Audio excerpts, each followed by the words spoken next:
Hey guys, it's MugenLord here, and I'm back again. I wasn't expecting to do a video tonight, but I just had to because I went on the event hubs and I forgot all about that this particular fighting game beta was just released today here in the United States, and that's the Fighting Lair EX game, or Fighting EX Lair, or whatever you want to call it. It's the game that's created by Eureka. If you don't know who Eureka is, Eureka are pretty much the developers who pretty much teamed up with Capcom to give us the 3D Street Fighter game called Street Fighter EX, or Street Fighter EX Plus Alpha for the consoles.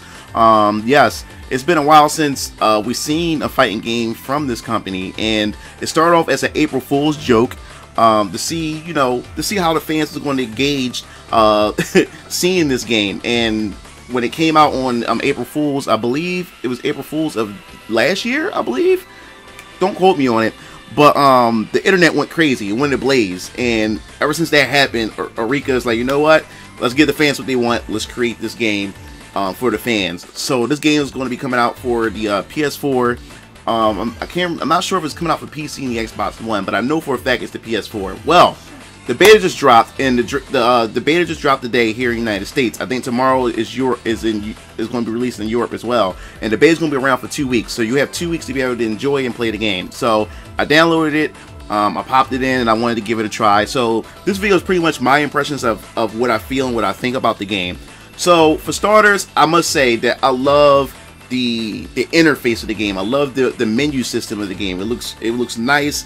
It reminds me of something from a Mugen project. Now, I always go back to Mugen. It's because, you know me, my name is MugenLord, and I just grew up playing Mugen. I enjoy Mugen, and I love the screen packs that a lot of Mugen creators create for the Mugen community. So when I look at this character select screen, it's awesome. It's colorful. It's very bright, vibrant, and it shows the portraits of all our favorite EX characters, from Kira and I believe it's the girl Karai, I think that's his name, if I'm pronouncing it right, and the girl Charisse or Cerise.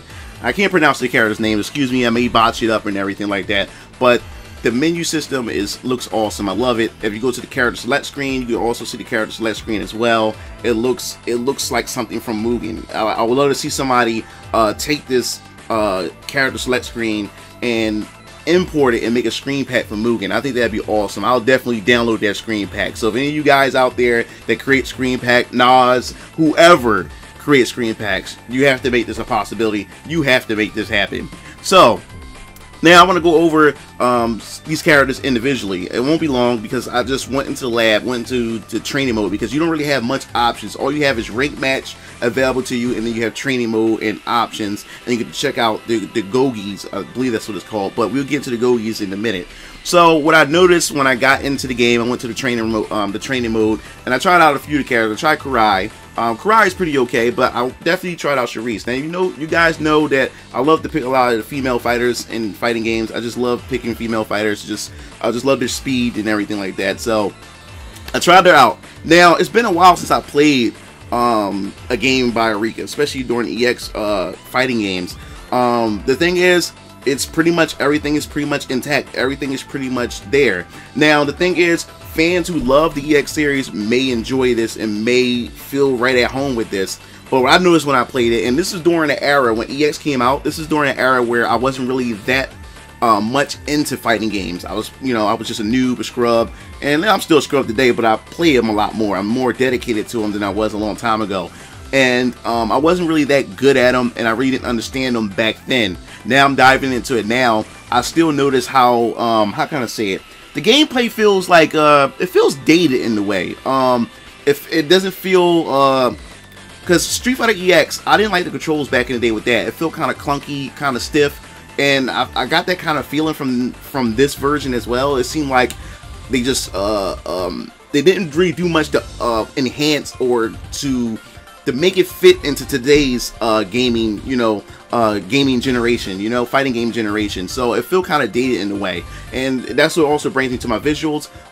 The visuals has like a grain to it or whatever. It looks nice, but at the same time, maybe they'll fix it in the beta after the beta, or as they go along with this, after they get the feedback and everything.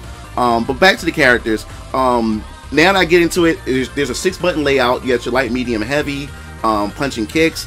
Now I noticed when it comes to the combos, you chain your combos. That means you can do it in a sequence of light, medium, heavy. But I did notice that once you start a light, you can't go back to a light. You have to, once you start the sequence, you have to continue the sequence. So you can do like a light kick, and then medium punch, heavy punch. You can't do a light kick, medium punch, light, and medium kick. So once you start with the light, you have to continue on like you building up a ladder, like you going up in steps. You're going up in steps, so you have to continue the sequence. Yeah, you cannot cancel. I believe you cannot cancel your special moves from a light attack. Once you start, you have to continue from there.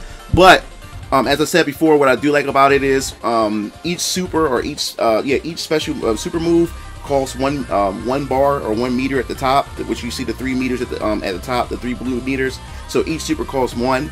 And what I find interesting about it is that as you're comboing and everything, you can cancel one super into the other. So that's why I think where most of your combo potential is going to be come into play is where you set up your combos. And then from your combos, you can cancel and you can begin a super. And then as that super connect, you can cancel out that super and begin into another super. So that's where I think where most of your combo potential is going to be at. But like I said, I'm no pro at this. Correct me if I'm wrong. Could be wrong about it. But that's where I noticed when I was playing the game. Yeah, so I like Sharice. Sharice is pretty cool. I tried Skullomania. Skullomania, he reminded me of how he felt when I played the Street Fighter EX back in the day. He's a fun character. I love how he runs. He just runs real silly. He runs towards the screen and everything. He has a lot of acrobatic attacks and everything. And then I decided to give. That's on Garuda. Now Garuda is another character that I tried in Street Fighter EX. I wanted to give him a try in this. He feels as he would feel in Street Fighter EX and everything. He's quite fun to play. I enjoy playing Sharice, Garuda, and Skullomania. Karai, I don't know. He felt kind of stiff to me. I couldn't really get into playing him or Duran or Allen. I couldn't really get into those other 3 characters, but I did enjoy the 3 that I did play. So next, I want to explain about the Goki system. Now the Goki system is to me, I think this can make or break the game. Now I'm not sure. I haven't been following the game since they announced the game. There haven't been much information on it, but they've been putting out little promotional trailers of characters and stuff. But this Goki system can make or break this game. Now, me, I'm not really a fan of it. Now, the Goki system, you can think of it as the gym system in Street Fighter Cross Tekken. And you know, in Street Fighter Cross Tekken is when you select your gems, certain conditions have to be met during battle when you equip certain gems. And when that happens, it unlocks the particular effect that the gem is supposed to have on your character.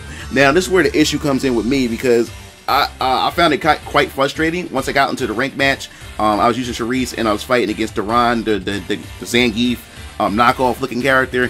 When I was fighting him, you have different decks you can choose from. You have the aggressor deck, you have the Juggernaut deck, and you have another deck that's already like custom built, or they already built for you already to choose from in the beta version.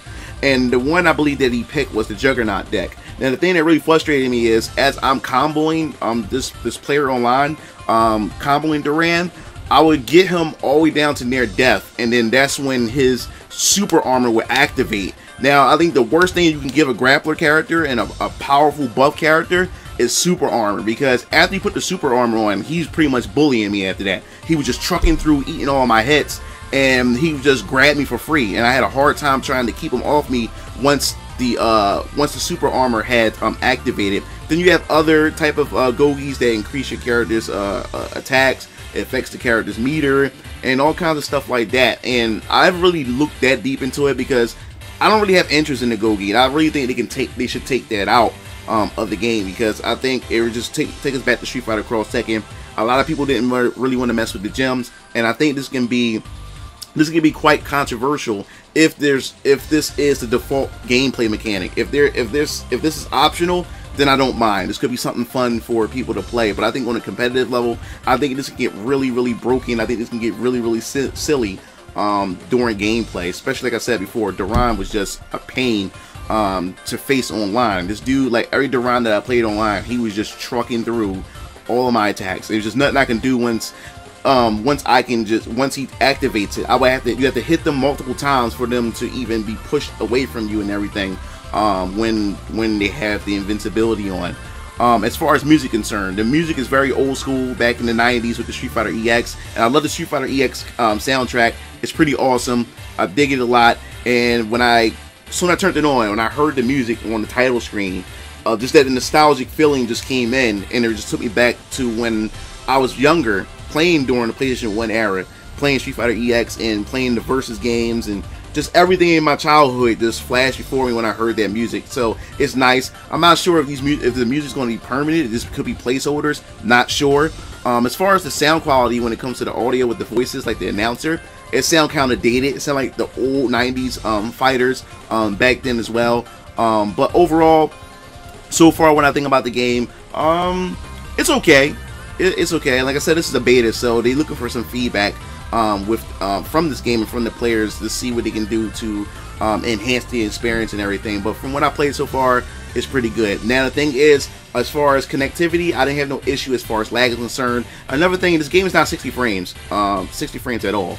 I could be wrong. It could be around like 30 frames, but it's not 60. It's not 60 frames. You could tell the moment you turn on the game and go into training mode, you could tell that the game is not running at 60 frames, which is a bummer. I'm not sure if this is just the beta or this is going to be the frame rate for this game, but it's definitely not 60 frames per second, so that's kind of a letdown in that department. But overall, the game is okay. I went in with low expectations anyway, so when I went in, the game turned out to be okay. The game feels a little dated in a way, because I guess, you know, Arika been out of the game for a while, but it's also for the fans of the EX series, and it's just to hit that nostalgic itch for those who love these type of games. But as far as the load time is concerned as well, before I forget that, the game is here in the US, so it's kind of, they haven't hit Europe yet or other places, so it's going to be, it takes a while for you to be able to connect and play other players, because I sat here for quite some time sitting here waiting for a player to be found, and finally found a player. So hopefully tomorrow, I believe Europe get a chance to download it, so maybe everybody get matches and stuff. So if you guys want to see me stream the game, let me know in the comment sections, because I would definitely love to stream so you guys can go check the game out for yourself. They can formulate your own opinion. But you can also, if you're in the United States, US, you can also download it at the PlayStation Network, the PlayStation Store, so you can check it out for yourself and just give me your personal opinions about it. But that's pretty much my impressions of the game so far. I'm going to dive back in. I'm going to upload some of the matches as well, so you guys can check it out for yourself and analyze the video for yourself. So that wraps everything up. If you enjoyed this video, make sure you hit that notification button at the bottom of this video, or go to my YouTube channel and hit the notification bell on my YouTube channel. So I'll see you guys later. This is MugenLord signing off, and you game fiends have a good night. Peace out.